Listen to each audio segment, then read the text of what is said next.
First News with Keeler in the morning on WIBX and WIBX950.com. On the line right now, he is the Chief Physician Executive at MVHS, Dr. Kent Hall. Good morning. Good morning. How are you this morning? Great. Let's start with the numbers. Our numbers continue to drop around here.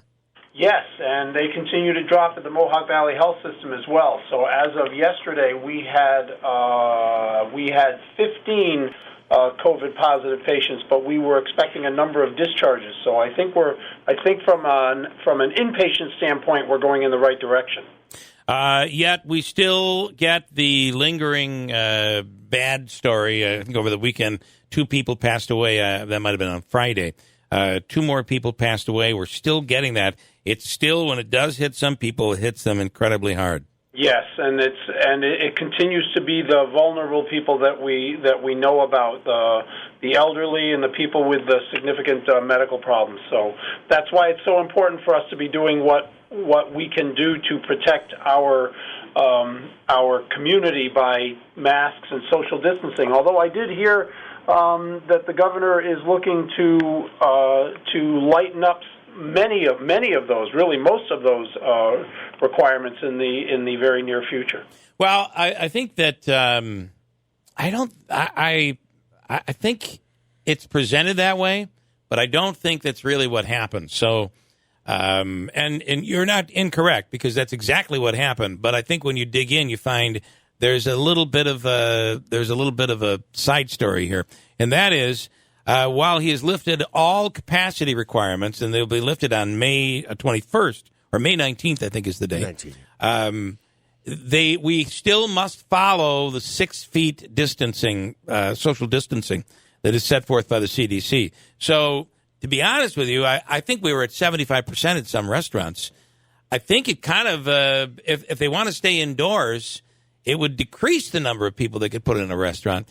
But being that we have better weather, I think maybe the outdoor thing will allow them to go back to 100% capacity. Yeah, the other thing that I heard, which to your point also, makes it a pretty significant caveat, is it was said that if everybody is vaccinated. So, I don't know how you document that if you're going out to a restaurant or anything. I mean, I know that New York State has their passport, which may help to a certain extent. Yeah. But I'm not sure if restaurants or other venues are ready to put in place the workflows necessary to, be checking those things when people come in or whatever. On top, it got even more confusing yesterday when he said that at certain outdoor sporting events, you'll be able to have a certain percentage of regular fans and then a larger percentage of vaccinated fans. What, are they going to have different sections in the stadium? Are we going to have a vaccinated line, section, right? and a non-vaccinated testing line? I mean, it's going to be so difficult for everybody to keep track of. And the other thing, Doc, is how do you open a Broadway theater? If you've ever been to one of these theaters in New York, they're already small. Everybody's on top of everybody. And I just don't know how they could get enough people in those theaters in order to make it profitable. Yeah, I have been to a number of Broadway plays, and you're absolutely correct. It is. I can't imagine them being able to open and put something on, because my understanding, and I'm not a finance person by any stretch, but my understanding is that they really need sold out venues day after day in order to pay for those. Okay, so Monaski. I have a question here. This was from late in the show yesterday. I want to get in. Roger is asking how, and I know it's been going on for a year now, but how organizations or medical facilities handle individuals with sensory issues, maybe autism, when it comes to requiring a mask. Do you have any info on that, Doc? Yeah, so that is a struggle because obviously, people with different kinds of, whether it's a traumatic brain injury or, different kinds of mental health issues, they can be very challenging in terms of having them be directed to wear masks or things like that. So we really we actually have an excellent staff that really can sit and focus with them, and with the help oftentimes of family members also can get them can get them to do what we need. Sometimes we can't, in which case, we just make sure that they're staying separated from others within the institution. Andrew.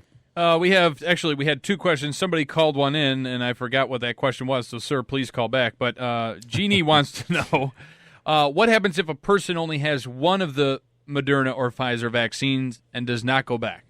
That is becoming a big problem. Before, I don't want to call it a problem before you answer, but that is becoming a trend. There are a lot of people that are not going back for shot number 2. Yeah, so we do know that one shot of either Moderna or Pfizer does convey, we know it's somewhere in the 50 to 60% immunity range, so certainly not as good as if you get both shots. But we do know that is the level. We do not know how long that lasts without the second shot, because honestly, we just haven't. Those numbers have been so small that those studies haven't been done yet.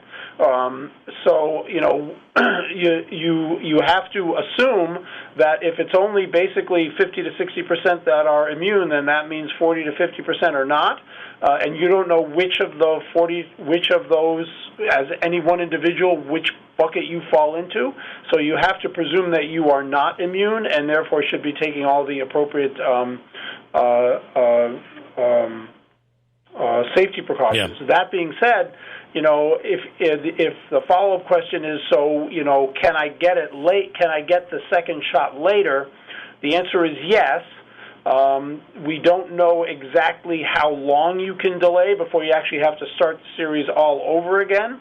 We know that you can get the second shot at least 3 to 4 weeks afterwards and still convey significant immunity. We just don't know if it can be delayed for several months. I think more information will come out of the UK on that, because that's actually a strategy that they've been following to get as many people get their first shot as possible, or their first jab as they call it, as possible. They've been vaccinating a lot of people with the first and then delaying the second.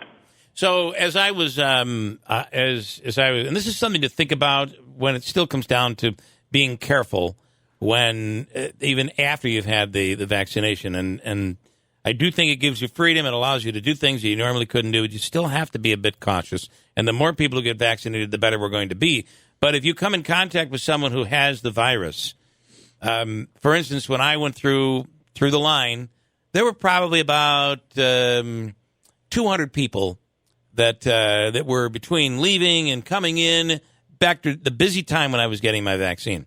And of those 200 people, 10 of them, based on statistics, will get the virus or could get the virus. 10 of them could or would. How does that work? So if it's 5% could still, you're talking about 10 and 200 that'll get the virus even after they've had the shot.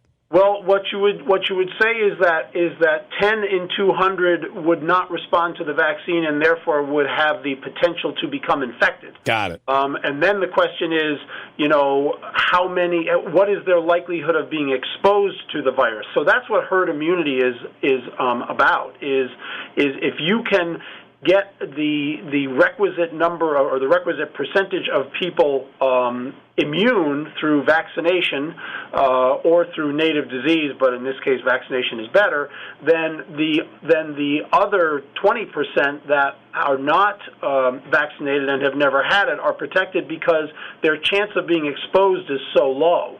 Right. Because there just isn't enough virus circulating around because there aren't enough people to get it. It doesn't go to zero, but it goes significantly lower. And that 5% that aren't responding properly to the vaccine won't get it because they're not coming in contact with it, i.e. the importance of everybody, as many people, getting the vaccine as possible, I guess. Absolutely correct. All right. We're going to leave our TV audience, and we will be back tomorrow morning. I believe we are anyway. Let me go to Dave quickly, and I got to get through these very quickly here. David in Poland, what's your question? Yeah, I got both Pfizer, the first and second shot, and I heard from somebody that after 6 months I've got to get a booster shot. Well, I think that's a thought. What do you say to that, Doc? Yeah, so we don't know whether you'll need a booster shot at all, and if we do, and if you do, we don't know exactly what the time frame is. So we do know that for sure the vaccine is good for at least 6 months. It may very well be good. In fact, we think it probably is going to be good for longer than that. All right. Just don't know exactly how long. Dave, thank you. Almost out of time. Someone Hello. asking, how are you doing? How are you able to do with the vaccine if you've just gone through radiation treatment? So radiation treatment should not keep you from being able to get the vaccine. Radiation treatment is a very localized treatment, and you should be fine. And Angela and Marcy, last question. Hi, yes, Angela. this goes back to the masks. What do we do with people who are taking supplementary oxygen? I use oxygen 24 hours a day, and the mask gets in the way, and it's very difficult to keep on. How do you handle that, Doc? Yeah, I know. I can understand that. We tend to use the nasal cannulas and put them underneath the mask. Yes, that's what I've been doing, but I can understand that would be uncomfortable. Yeah, it's difficult to do. There's no rule that we have to. We have to use a mask. It's actually, if you require oxygen, then you're a vulnerable person, and I would say that you are exactly the person that should be wearing masks. All right, Angela. Good luck. Sorry to hear that. Thanks very much. Okay. Bye. Doc, as always, thank you. We'll do this again tomorrow morning. Have a wonderful day. Thanks, everybody. Please be safe.